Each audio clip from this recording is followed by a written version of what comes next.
નમસ્કાર, મારું નામ કૃષ્ણ છે ને આજે હું તમને કહીશ કે જે પ્રેમમાં પડેલા પુરુષ છે એ કેવા હોય છે. તો પ્રેમમાં પડેલા જે પુરુષ હોય છે એની મનપસંદ જે સ્ત્રી છે એ જેવું કે એવું જ કરે. અને કૃષ્ણા છે એ દ્વારકેશને એવું કહે કે દ્વારકેશ બેસી જા, તો એ બેસી જ જાય. પછી એમ કે ઊભો થા, તો એ ઊભો થઈ જ જાય.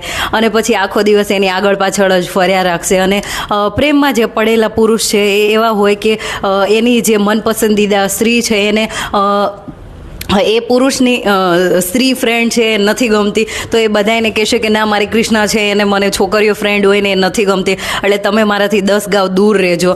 અને મારે તો ગર્લફ્રેન્ડ છે, એ મારી વાઈફ છે, ગર્લફ્રેન્ડ છે, મારી વાઈફ છે, બેસ્ટ ફ્રેન્ડ છે, બધું કૃષ્ણા જ છે, એવું કહેશે. અને પછી જ્યારે ઝઘડા થશે તો એનો જે ફ્રજાઇલ મેલ ઈગો છે એને આમ સાઈડમાં રાખી દેશે. અને પછી કહેશે કૃષ્ણા સોરી, નહીં સોરી કૃષ્ણા, મારે તારી સાથે રહેવાનું છે, આ ઈગો કાંઈ નહીં. અને આપણે લેટ્સ ડિસ્કસ કે આપણો જે પ્રોબ્લેમ છે એને ડિસ્કસ કરવાનો છે, આપણે બેને ઝઘડા નથી કરવાના, એવું તમને સમજાવશે. અને પ્રેમથી એ તમારી સાથે વાત કરશે. પછી આખો દિવસના 1000 મેસેજીસ કરશે, ફોન કરશે. પછી તમને બધી અપડેટ એના જીવનની જેટલી બધી વાતો છે એ તમને બધી વાતોથી એ વાકેફ કરશે કે હું અહીંયા ગયો તો આમ ગયો તો મારી ફ્રેન્ડ મળ્યા, મેં આમ કર્યું તેમ કર્યું, મેં આ ખાધું, અહીંયા ગયો આમ કર્યું. સવારથી માંડીને આખી જે દિનચર્યા છે એ બધી તમને એ જણાવશે. અને એનાથી એ તમને અપડેટેડ રાખશે કે આખો દિવસ મેં આ કર્યું છે કૃષ્ણ. પછી પ્રેમમાં જે પડેલો પુરુષ છે એ તમને સોશિયલ મીડિયા ઉપર એ તમને પોસ્ટ કરશે. તમારે એને કહેવું નહીં પડે કે તું મને ફોલો કર અને મને મેન્શન કર, પછી મારી સ્ટોરી રાખ અને એમાં તું આ ગીત લગાવ કે આ મારી જે ગર્લફ્રેન્ડ છે, આ મારી વાઈફ છે, એવું બધું તમારે એને કહેવું નહીં પડે. એની જાતે જ એને ખબર પડી જશે કે આવી રીતે આમ રહેવાનું છે, આમ કરવાનું છે. અને પછી જે પ્રેમમાં પડેલો જે પુરુષ હોય છે ને એ તમારી પાછળ આમ એકદમ ગાંડો થઈ ગયો હોય છે. અને એને આખો દિવસ નકરી કૃષ્ણા દેખાયા રાખે કે કૃષ્ણા એવી રીતે. અને પછી એના જીવનનું જે મેઇન ગોલ, ધ્યેય, ઉદ્દેશ છે એ કૃષ્ણાને ખુશ રાખવાનો.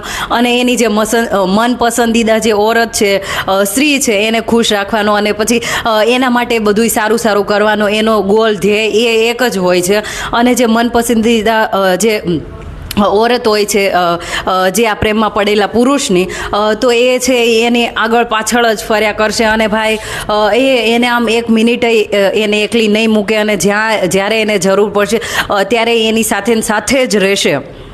અને પછી કાંઈ બી વાત હોય ત્યાં એ બધાની પહેલાં ઊભો રહેશે. અને બધી જેટલી એની છોકરીઓ ફ્રેન્ડ છે ક્યાંય બી તો એ કહેશે કે મારે વાત કરવી છે, આમ કરવું, તો એમ કહેશે નહીં I have a girlfriend, I have a wife, અને એ જ મારી બેસ્ટ ફ્રેન્ડ છે, બધું છે, એવું બધાને એ ક્યાં જ રાખશે.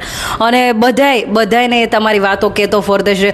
કૃષ્ણા તો બહુ હોશિયાર છે, એટલી ટેલેન્ટેડ છે, આમ છે તેમ છે, અને મારી કૃષ્ણા જેવું બસ કોઈ નથી. અને એની સામે પછી કાર્ડી બી આવી જાય તો એને કાંઈ ફરક ના પડે. એને ખાલી જે એની ફેવરિટ સ્ત્રી છે કૃષ્ણા, એ જ બધે દેખાયા કરશે. અને એને કૃષ્ણા છે એનાથી જ લેવા દેવા રહેશે.